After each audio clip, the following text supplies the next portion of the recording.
The topic that one should probably never weigh in on, the trans debate. So in the transgender debate, I've come across some interesting information, and I understand in this political arena why this information isn't being discussed more thoroughly.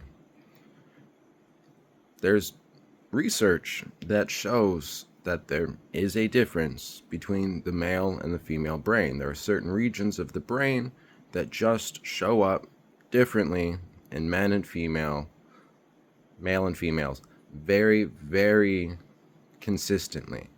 Now, what's been interesting about some of this research that's been done recently is most of the people who've been studied post-mortem, who went to their grave saying, I feel like I was born in the wrong body, are actually being discovered to have brains that match the sex they say they felt they were.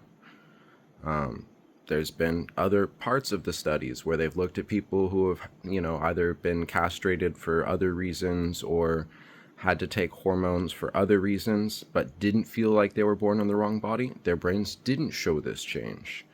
There was no correlation between whether or not hormones or surgery had been done and whether or not the person who felt they had been born in the wrong body had this difference in the brain.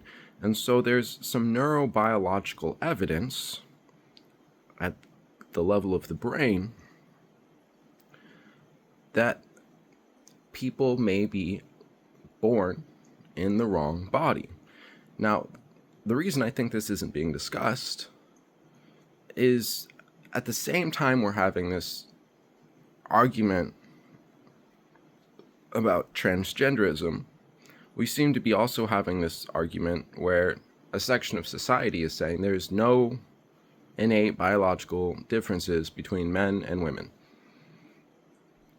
And based off of this new brain research, I think that argument is actually harming the transgender discussion. Because if we start at the level of the brain, we actually have something to work with where